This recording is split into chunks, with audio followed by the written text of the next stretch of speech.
I more spiritual if blank? Am I not more spiritual if blank? Insert any condition you might put at the end of that sentence. That is what we are going to be talking about today.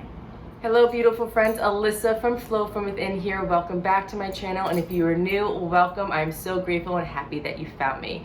Today we're talking about conditions that we put on our spiritual practice. This is a huge topic that I love talking to my friends about because so many people have so many opinions in the world about what a spiritual person is or is not. So let's talk about it.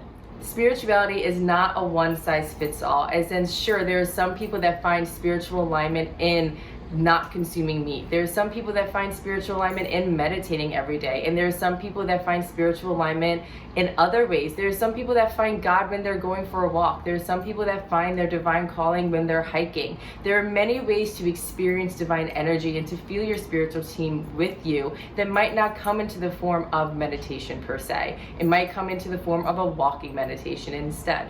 So as you start to evolve your spiritual practice, I really encourage you to release all these conditions that you might be putting on yourself because of what society is deeming as spiritual. For me, I love meditation, but that doesn't mean that if you don't meditate, you're not a spiritual person.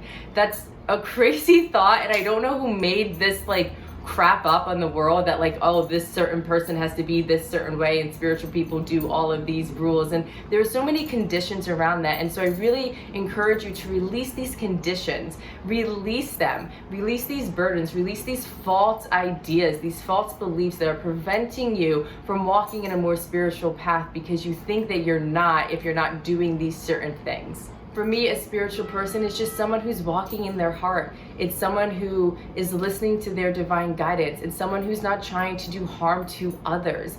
It's someone who is able to realize that the energy they bring into a space is always theirs to control. They realize that they control their life. They realize that they control their happiness. They realize that they control their energy. And to walk as a spiritual person just means that you are walking in your light. You are walking through the world with your heart open, knowing that you are divinely guided and that people are generally good. And the more good you put out into the world, the more good energy and the more loving energy you put out into the world, that is what is going to be returned to you. As you heal others, you also heal yourself. As is the micro, as is the macro. As in any work that you do on yourself benefits society as a whole.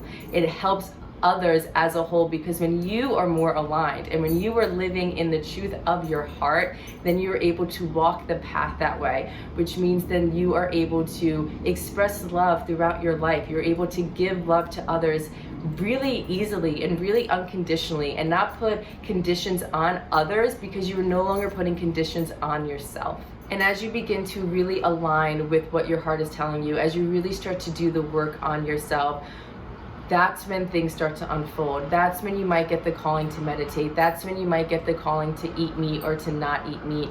But there's no right or wrong. There's no right or wrong. As long as you're being true to your heart and you are listening to your heart and you want to walk the path always with your highest self in mind, then that is all spirituality truly is. It's just listening to your heart and doing well for others. And your spiritual team is guiding you to be the highest version of yourself, as long as you are always open to listening to them, to listen to them, and then let things come to you and let things unfold as they should in your spiritual practice.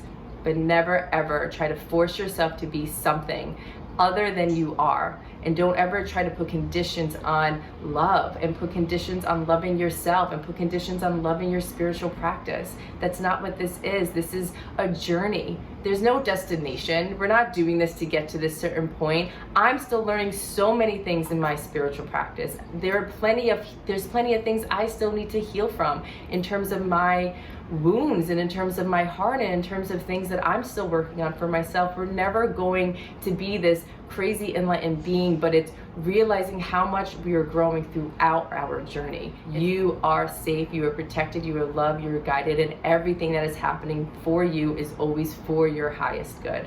Everything. So truly just trust and have faith that you are right where you're meant to be, and there's no reason why you're not a spiritual being because blank. All right, beautiful friends, that is all I have for you today. If you have any questions on anything I just spoke about, please do not hesitate to reach out to me. Drop me a comment below, share, like, subscribe. I put out new videos every Monday. Again, my name is Alyssa from Flow From Within, and I will talk to you all next week. Have a beautiful, beautiful week, friends.